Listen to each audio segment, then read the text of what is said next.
Assalamualaikum. Jadi ya'lamu ma baina aidihim, Allah mengetahui apa yang ada di hadapan mereka. Itu maksudnya Allah mengetahui apapun yang akan terjadi pada seluruh makhluknya. Itu sudah Allah tulis dalam kitab takdir di Lauhul Mahfuz. Itu 50.000 tahun sebelum Allah menciptakan langit dan bumi. Kataballah maqadiral khalaiq qabla ay yakhluqas samawati wal ardi 50 alfasana. Allah telah mencatat seluruh takdir makhluknya termasuk manusia 50.000 tahun sebelum Allah menciptakan langit dan bumi. Jadi kemana kita pergi, bagaimana nasib kita di depan, ke depannya. Juga disebutkan dalam ayat ini wa ma khalfum, apa yang telah terjadi itu semuanya sudah Allah tentukan. Itu namanya takdir kauniyah. Takdir kauniyah. Dan Allah telah tetapkan semuanya. Termasuk apa-apa yang akan kita lakukan, walaupun hanya sebentar lagi, itu sudah Allah tentukan. Itu tidak bisa berubah. Jadi takdir kauniyah itu tidak bisa berubah. Cuman masalahnya takdir kauniyah itu nggak ada ilmu kita. Nah, inilah dikatakan tidak ada yang dapat meliputi menandingi ilmu Allah. Itu rahasia Allah. Gaib. Nah, kalau Allah kasih tahu kita nggak ada gairah lagi. Kalau kita sudah tahu rahasia Allah, bagaimana nasib kita di depan, kita nggak ada semangat lagi hidup ini. Kalau kita misalnya sudah diberitahu, kamu nanti wahai Herman, kamu umur 60 tahun jadi kaya raya jadi, kita nggak usah usaha lagi. Atau diberitahu nanti, tapi itu tidak kita tidak tahu makhluknya. Itu rahasia Allah. Wa indahu mafatihul ghaib la ya'lamuha illa huwa. Hanya di sisi Allah lah kunci-kunci yang gaib, tidak ada yang mengetahuinya. Makanya takdir kauniyah itu tidak berubah. Cuman kita nggak tahu. Namun takdir syar'iyah itu bisa berubah. Apa itu takdir syar'iyah? Ini sudah pernah saya jelaskan dulu. Takdir syariah artinya Allah mensyariatkan setiap makhluknya untuk berusaha menempuh jalan yang benar dalam hidup ini. Contoh misalnya, kalau ingin kaya, berusaha, itu baru benar. Kalau ingin kaya tidak berusaha, salah. Itu takdir syariah. Dalilnya apa?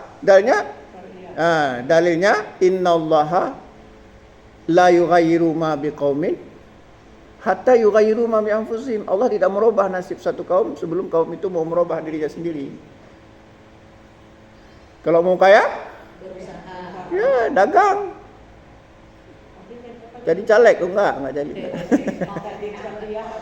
Syariah. Takdir syariahnya Allah telah mentakdirkan syariat bahwa itu takdir syariah itu bisa berubah. Yang tidak berubah tadi yang kauniyah. Takdir syariah berubah. Artinya Allah mensyariatkan syariatnya seperti misalnya ajaran Islam bahwa makhluknya itu harus berusaha untuk mencapai kebahagiaan dunia dan di akhirat. Itu. Ini jalan ke surga, jalan ke neraka. Contoh sederhana gini. Jalan ke surga salat. Jalan ke neraka nggak usah salat. Kan bisa kita pilih. Kita pilih kan? Kalau mau masuk surga, salat. Ingin masuk neraka, nggak usah salat. Itu kan pilihan.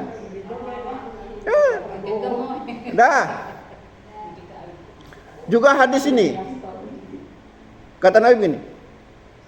Man ahabba ayubsata lahu fi rizqihi wa yunsa'alahu fi atharihi falyasil rahimahu. Man ahabba, barang siapa yang ingin, ayubsata lahu fi rizqihi, yang ingin diluaskan rezekinya, wa yunsa'alahu fi asarihi, dan dipanjangkan umurnya, falyasil rahimahu, maka hendaklah bersilaturahim. Ya, secara kauniyah ajal itu enggak bisa bergeser. Berapa umur kita sudah Allah tentukan. Ya, secara kauniyah, tapi secara syar'iyah umur itu bisa diperpanjang dengan cara diantaranya menurut hadis ini silaturahim. Kalau nggak bisa diperpanjang, ngapain kita berobat? Kita berobat untuk apa? Supaya jangan mati kan? Itulah, nah maksudnya singkatnya supaya jangan mati kan? Artinya kalau tidak mati panjang umur kan? Coba misalnya ya kita sakit misalnya, nggak usah berobat, nggak usah repot-repot, innalillah kita. Artinya apa? Berusaha kan? Artinya kan bisa dirubah umur kita. Innallaha, kenapa kemudian Nabi mengatakan innallaha khalaqad da'a wa dawa fatadaw wa la tadaw biharamin. Sesungguhnya Allah menciptakan penyakit dan obat. Berobatlah, tapi jangan berobat secara haram. Berarti umur itu bisa diperpanjang, bisa diperpendek dengan cara bisa diperpanjang tadi dengan apa? Dengan silaturahim. Kenapa silaturahim itu bisa memperpanjang umur? Ya, kenapa? Kenapa silaturahim itu panjang umur? Tahu kenapa? Karena ada tempat kita berbagi. Itu mengurangi penyakit. Makanya ibu-ibu kalau sakit jangan berkurung terus di rumah. Bersilaturahim. Ya kan silaturahim itu kan bisa sambil gini chatting-chatting, halo Bu, apa kabar? Zaman sekarang apa susahnya? Ya. Ya. Dan juga bisa memperluas rezeki. Apa bagaimana caranya? Contoh misalnya ibu-ibu dagang. Dengan silaturahim, Bu, saya ada buat ini Bu, mau beli? Tapi kalau kita nggak silaturahim, orang nggak tahu kita buat apa. Kita buat. Nah itu takdir syar'inya. Sama misalnya seperti ini. Kita kalau ingin masuk surga, menikahlah dengan orang yang, kalau kita perempuan menikah dengan yang saleh. Kalau kita laki-laki nikah dengan salehah.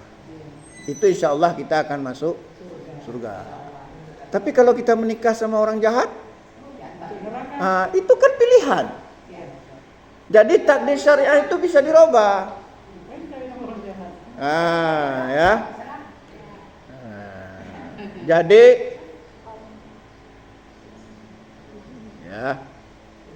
Jadi kalau ada yang mengatakan ajal itu tidak bisa dirubah, ya, dan memang tidak bisa dirubah, ayat dan hadisnya jelas. Apa kalau ayatnya bagaimana bunyinya?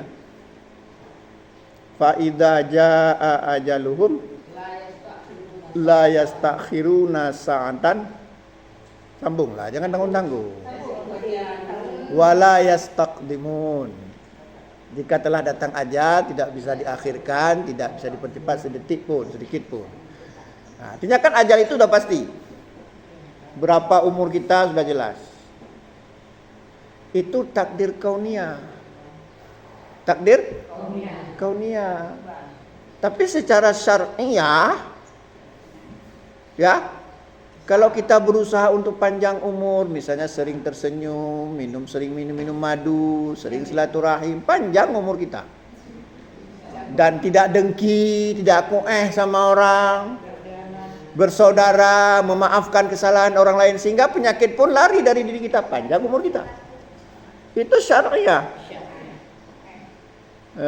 Tapi kalau ayat tadi, kauniyah, sama seperti begini, kata Nabi, inna ahadakum, ya, sesungguhnya kalian, ya, tujma'u fi batni ummihi arba'ina yawman nutfah.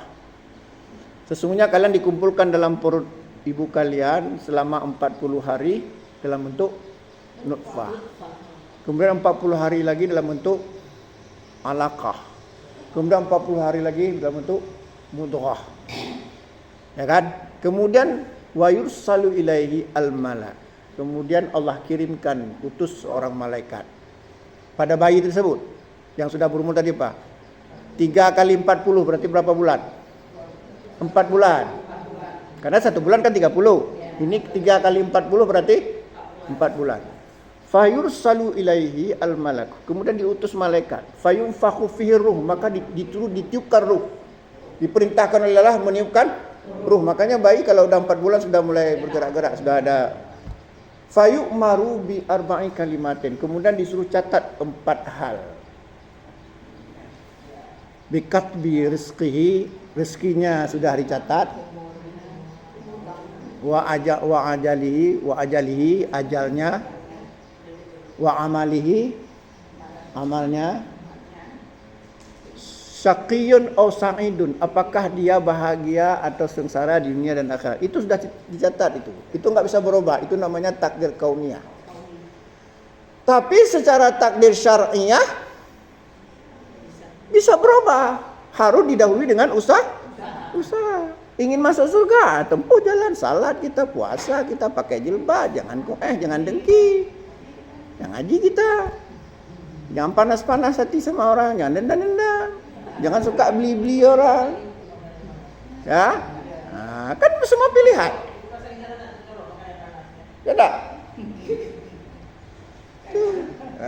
Jadi kalau ada yang mengatakan takdir tidak bisa dirubah, takdir apa namanya? Takdir kauniyah. Takdir bisa dirubah, takdir apa? Jadi kalau hadis tadi Nabi mengatakan man ahabba ayyubsatalahu fi rizqihi wa yunsa'alahu fi asarihi falyasil rahimahu. Barang siapa yang ingin diluaskan rezekinya, dipanjangkan umurnya, maka hendaklah dia bersilaturahim. Hadis ini takdir apa? Takdir syar'iyah. Bagus. Ya. Paham ya? Ini sekarang ini ada aqua. Ini ada jus. Biasanya jus apa di sini? Jus ini, jus sirsa. Kan bisa kita pilih minumnya. Paham ya? Ingin bahagia, ingin sengsara, kita ada pilihan namanya syar'iyah. Buktinya apa? Secara syariah kan Allah larang kita mencuri, Allah melarang kita berzina, Allah melarang kita apa lagi? Membunuh dan lain-lain. Ya, itu artinya apa? Secara syariah ya, kita bisa memilih. Faman syaa falyu'min, faman syaa falyakfur. Barang siapa yang ingin silakan beriman, barang siapa yang ingin silakan kafir. Ingin kaya, berusaha kaya. Lah lantas apa hubungannya antara takdir syariah dengan takdir kauniyah? Apa hubungannya? Begini. Kita sudah berusaha untuk menjadi orang kaya.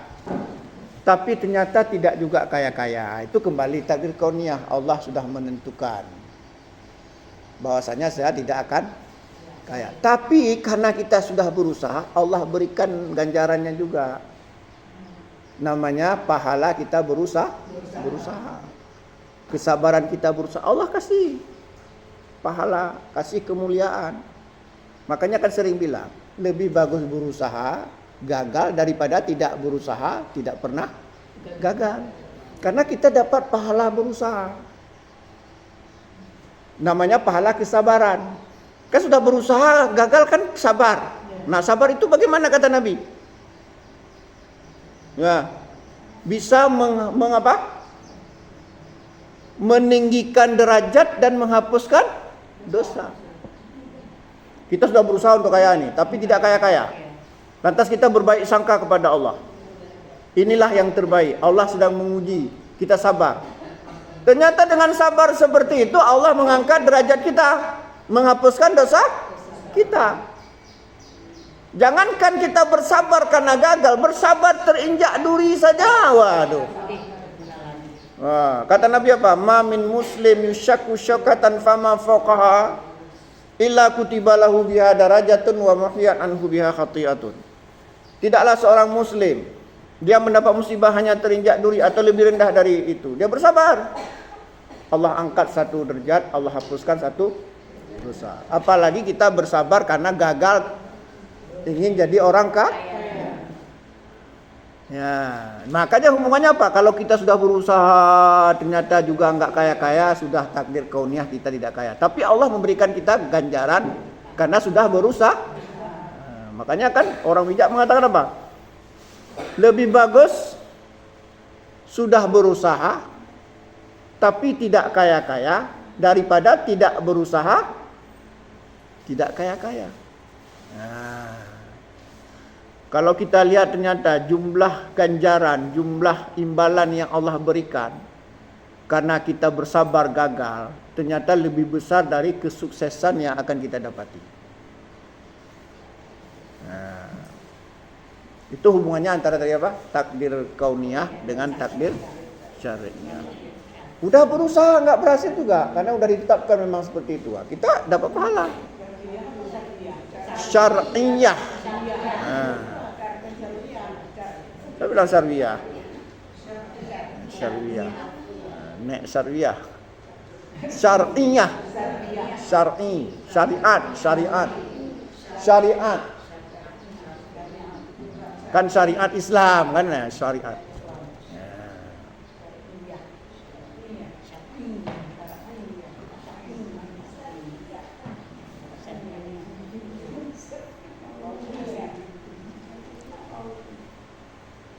Ya. Ya. Jadi nggak boleh mengatakan ya Allah ngapainlah berusaha kalau Allah takdirkan kaya. Kalau Allah untuk apalah rajin-rajin ibadah? Kalau Allah takdirkan masuk neraka, capek aja beribadah tetap masuk neraka. Enggak, kalau kita meyakini untuk apa beribadah? Kalau Allah takdirkan masuk surga walaupun. Nah, ini keliru sekali. Karena apa? Karena Allah memberikan jalan ini ke surga, ini neraka, kita bisa pilih. Makanya Allah mengatakan faman syaa'a falyu'min faman syaa'a falyakfur. Wa anna hadza siratal mustaqimah, sesungguhnya inilah jalanku yang lurus. Jalan menuju surga. Fattabi'uhu, ikutilah jalan tersebut. Wala tattabi'u subula, jangan kamu ikuti jalan-jalan yang banyak yang melenceng-melenceng. Fatafarraqa bikum an sabilihi, akan tersesat dari jalannya. Saya sering bilang bahwa kita ini sebenarnya sedang dalam L300 ini.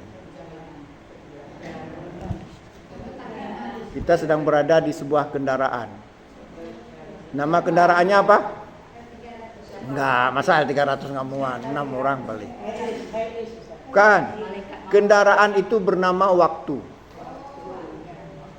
Waktu. Bahkan tidur pun kita dibawa oleh waktu. Buktinya apa? Kemarin dengan hari ini beda. Sudah berubah. Kalau misalnya kemarin umur kita 60 tahun, hari ini bukan 60 tahun lagi, 60 tahun tambah 1 hari. Kita dibawa oleh waktu. Apa kendaraannya? Waktu. Suka nggak suka kita jalan.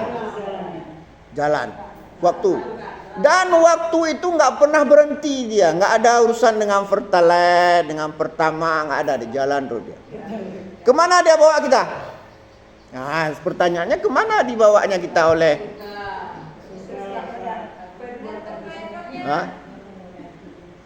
Enggak, waktu dia hanya sampai pada satu tempat saja. Waktu di dunia ya, waktu dia hanya sampai dia mengantarkan kita hanya ke gerbang kematian. Ya, waktu di dunia. Kenapa beda antara waktu dunia dengan waktu di akhirat? Beda.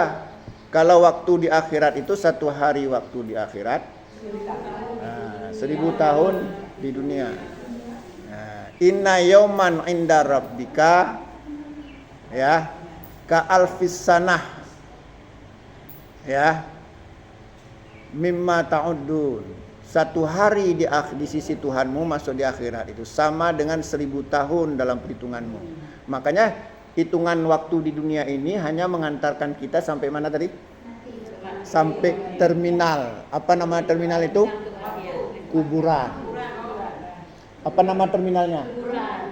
Batoh. Kuburan. Setelah sampai ke terminal, itu sudah lain lagi waktunya, sudah lain lagi perhitungannya. Nggak ada lagi urusan dunia. Kita cobalah ibu-ibu lihat di cermin, sekali-sekali cobalah bercermin.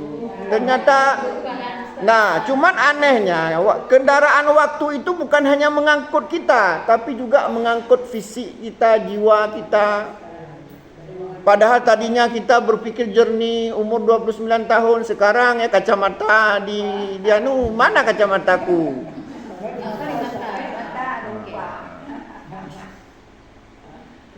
Apa namanya kendaraan tadi? Waktu. Kemana dibawa kita? Bukan ke akhirat, ke kuburan, ke kematian. Dia sampai situ aja ada. Setelah kita mati itu urusan lain, itu waktunya sudah lain lagi.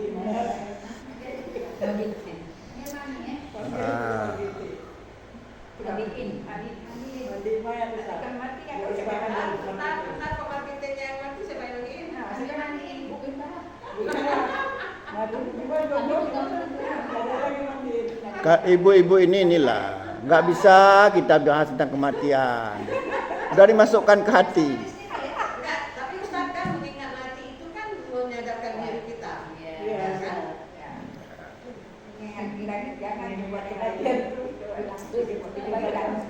Ya, betul. Dah. Jadi kita kembali ke tafsir ayat ini. Jadi yang kita bilang tadi apa? Ya, Allah mengetahui apa yang akan terjadi dan sebelum terjadi. Ini takdir apa namanya? Kauniyah. Semuanya Allah tahu. Bagaimana, bahkan misalnya kenapa saya mengangkat tangan seperti ini sudah ditentukan oleh Allah secara kauniyah. Tapi secara syar'iyah itu kita yang tentukan sendiri. Kita sadar sendiri. Jadi nggak boleh misalnya kan, kenapa kamu mencuri?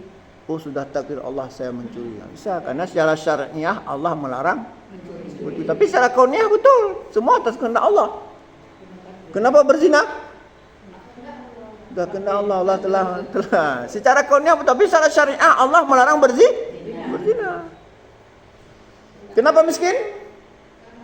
Sudah takdir Allah. Padahal Allah melarang kita miskin. Disuruh kita Allah berusaha cari karunia. Ya, fantashiru fil ard, berkeliaran kamu di muka bumi, carilah karunia Allah. Innallaha la yughayyiru ma biqaumin hatta yughayyiru ma bi anfusihim. Allah tidak merubah nasib satu kaum sebelum kaum itu mau merubah dirinya sendiri. Ini nggak mau berusaha. Yuk kita kerja, silakan saja nanti aja. Nggak mau bekerja. Lantas ketika miskin karena nggak mau berusaha, salah Allah. Ini orang nggak paham akidah, nggak paham tentang rukun iman yang keberapa? Keenam. Makanya saya marah kalau ada yang bilang, kenapa suami saya jahat? Takdir Allah. Salah. Kita sendiri yang kadang itu tutup mata, tutup kuping, tutup telinga, terima. Enggak kalan bedih. Ya kan? Tertipu dengan casing. Setelah tertipu salahin Allah. Kenapa salahin Allah? Allah kita berikan kita perasaan, pikiran. Bahkan Nabi menuntun idza atakum man tardona dinahu wa khuluquhu fazawijuhu illa takum fitnatun fil ardi wa fasadun kabir. Jika datang melamar anak perempuanmu atau diri kamu, jika datang melamar anak perempuanmu orang yang bagus agama dan akhlaknya, maka kamu terima. Karena hidup bukan di dunia saja, di akhirat fikir, karena dia yang membawa anak kita ke surga. Jika kita tolak maka akan muncul fitnah di muka bumi dan kerusakan yang banyak. Kalau kita tolak, Allah kirim orang baik kita tolak, nanti datang dibawa sama setan orang jahat. Nanti 2 tahun menikah sudah dia telepon mamanya. Anehnya anak-anak sekarang giliran ya cekak sama suami telepon mamanya, giliran beli mobil nggak ada telepon. Giliran senang-senang nggak kasih tahu, giliran susah kasih tahu. Akhirnya orang tua hanya menampung kelulahan. Memang begitulah jadi orang tua.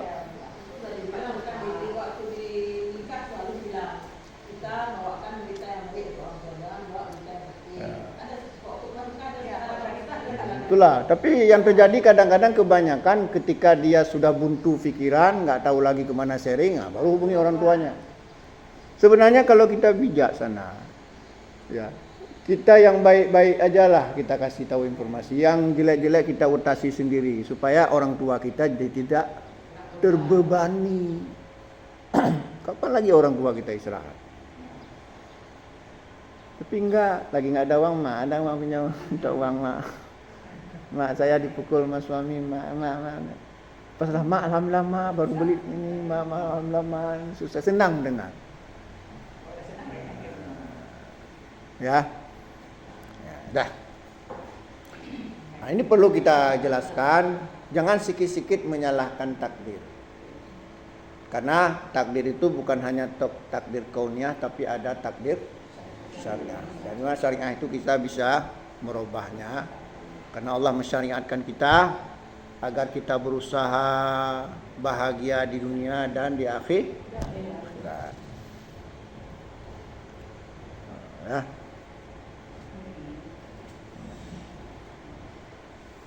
Jadi nggak boleh kita bilang pada seseorang, ya,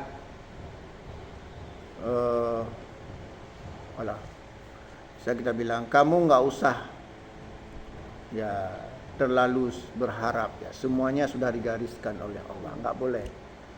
Memang digariskan oleh Allah secara kauniyah, tapi secara syariah itu kita boleh berusaha berharap.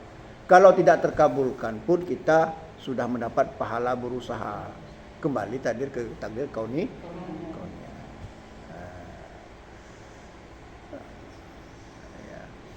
Dah, paham ya?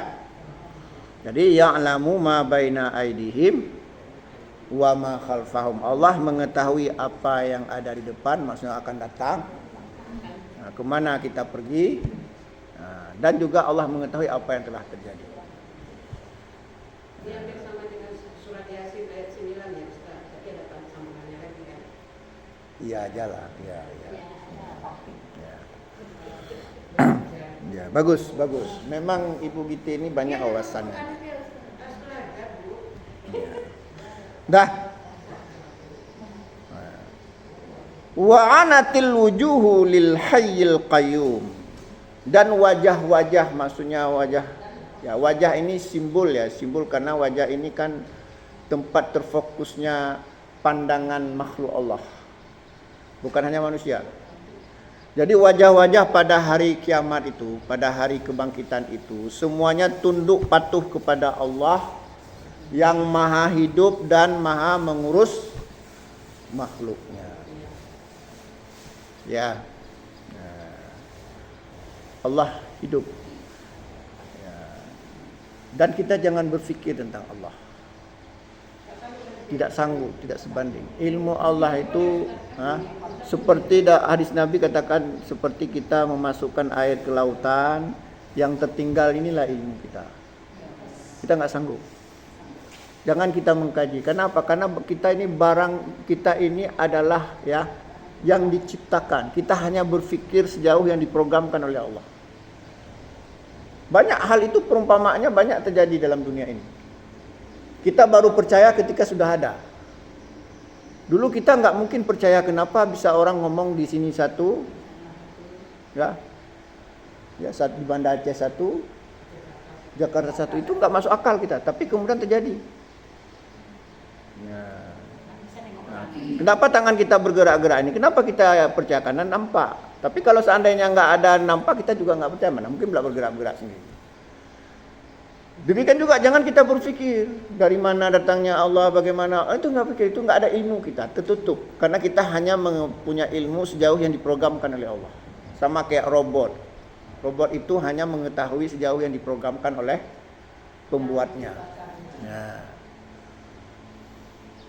Jadi jangan kita berpikir enggak sanggup kita, dan memang enggak ada ilmu kita. Wala taqfu ma laisa laka bihi ilmun. Jangan kamu mengikuti sesuatu yang enggak punya ilmu. Karena kita hanya berpikir, merasa sejauh yang diprogramkan oleh Allah. Cuman pikiran kita, perasaan kita yang menciptakan Allah maka sangat dahsyat. Beda dengan hasil buatan manusia. Tapi walaupun sedahsyat apapun pikiran kita, sehebat apapun perasaan kita, masih dalam kita hanya mampu berpikir dan merasa sejauh yang diprogramkan oleh Allah. Selebihnya kita nggak tahu. Sama seperti tadi apa? Kita celupkan air tangan ke lautan, yang tertinggal itulah ilmu kita. Gasnya. Nah. Contoh saja, makanya Allah membuat perumpamaan di dunia ini. Coba kita lihat alam semesta. Ternyata bumi ini hanya satu titik saja. Demikian rupanya enggak sanggup kita hitung alam semesta ini. Itu menunjukkan kemahabesaran Allah. Ternyata bumi ini enggak kecil, bahkan enggak nampak. Kemudian yang paling kecil sekalipun, kita lihat apa? Ternyata ada makhluk yang sangat kecil. Apa sekarang makhluk? Apa sel yang paling kecil? Enggak, yang paling kecil katanya atom.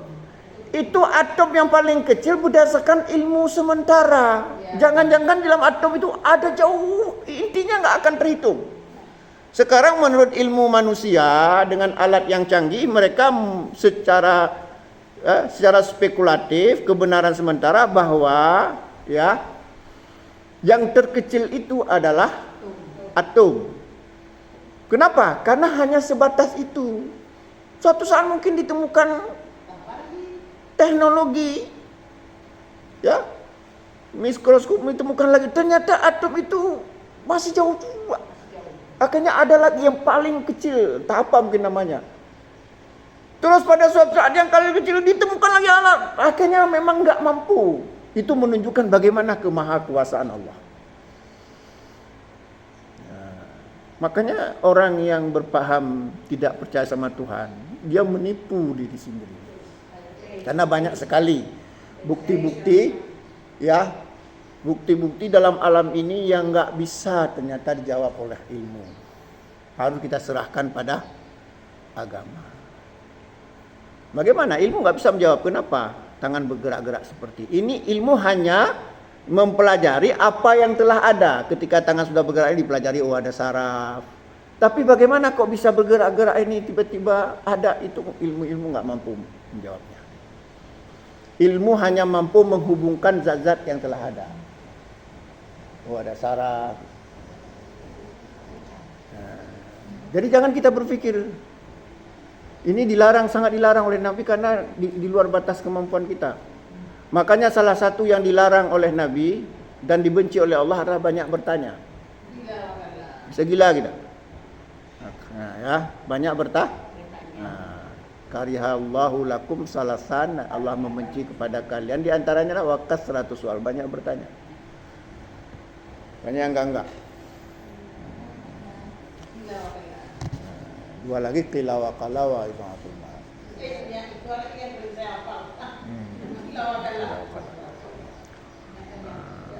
Enggak, qila wa qala itu bukan banyak tanya artinya. Wakas 100 soal banyak tanya. Qila wa qala itu hanya berdalil dengan pendapat-pendapat yang tidak jelas. Qila dikatakan artinya, qala mengatakan. Tanpa disebutkan dalil dari Al-Quran dan hadis. Itu dilarang oleh Nabi, dibenci oleh Allah. Kita bicara tentang agama, tentang ini, ketika ada yang tanya pendapat seperti itu, sudah kayak gitu dalil disebutkan dalam ini, sudah dalam kitab ini. Tapi tidak jelaskan dalilnya, itu sebenarnya nggak boleh. Harus kita jelaskan dalilnya.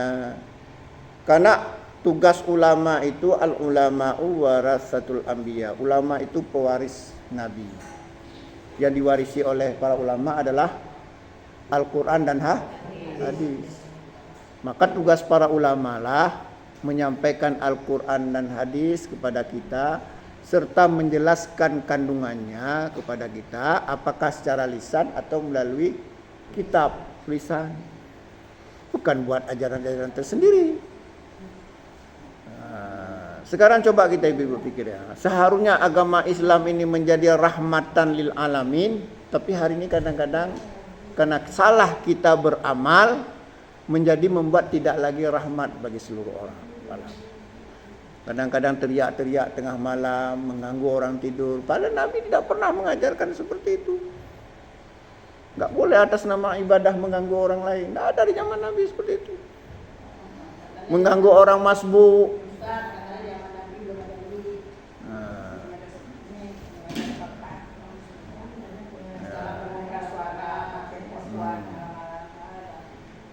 Ya. Teknologi itu tidak boleh merubah ibadah, karena ibadah itu sifatnya tauqifiyah. Tetap dia. Inilah yang kemudian Nabi mengatakan man amila amalan laisa alaihi amruna fahuwa radun. Barang siapa beramal satu amalan yang kami tidak pernah mengamalkan seperti itu fahuwa radun, maka ditolak oleh Allah. Ya. Teknologi itu untuk urusan dunia. Ya. Bukan untuk menambah-nambah ibadah, apalagi sampai mengganggu orang. Nah, sudah jatuh. Terserah ibu, terserah ibu.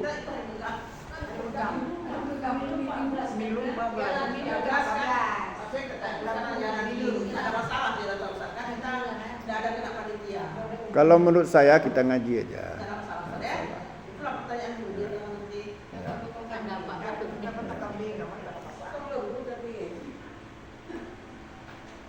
Dah. Nah, jadi gitu ya. Nah.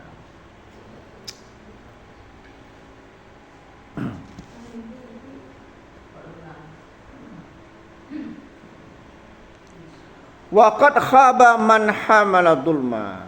Maka amat rugilah ya orang-orang yang zalim pada hari kiamat. Kenapa? Zalim itu kata Nabi ad-dzulmun dzulumatu yaumal qiyamah. Zalim itu akan membuat gelap-gelap kegelapan pada hari kiamat. Tapi kalau kita zalim di dunia ini, itu akan menciptakan kegelapan-kegelapan pada hari kiamat. Coba bayangkan sudah huru-hara, sudah hari kebangkitan, lantas kita gelap lagi, mati lampu. Enggak usah kita bilang akhirat ya, hari kebangkitan, yaumul ba'ts. Mati lampu aja kita di rumah. 15 menit saja deh, kapanlah hidup ni lampu ni.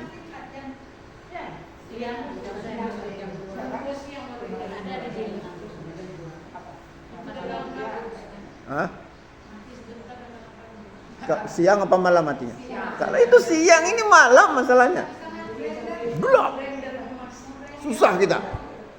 Nah, apalagi di akhirat nanti gelap. Kenapa menyebabkan gelap?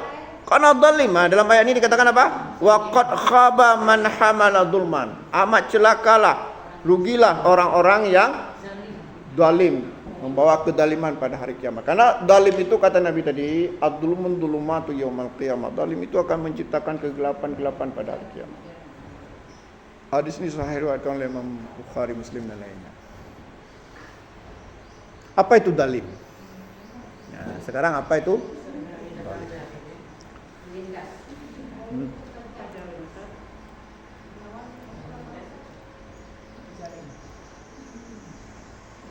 Zalim itu ada tingkatan-tingkatannya, Bu ya. Yang paling tinggi zalim itu adalah syirik. Ya, itu yang paling tinggi. Apa dalilnya? Apa dalilnya? Coba ibu-ibu buka surah Luqman ayat 13. Kalau menurut ibu-ibu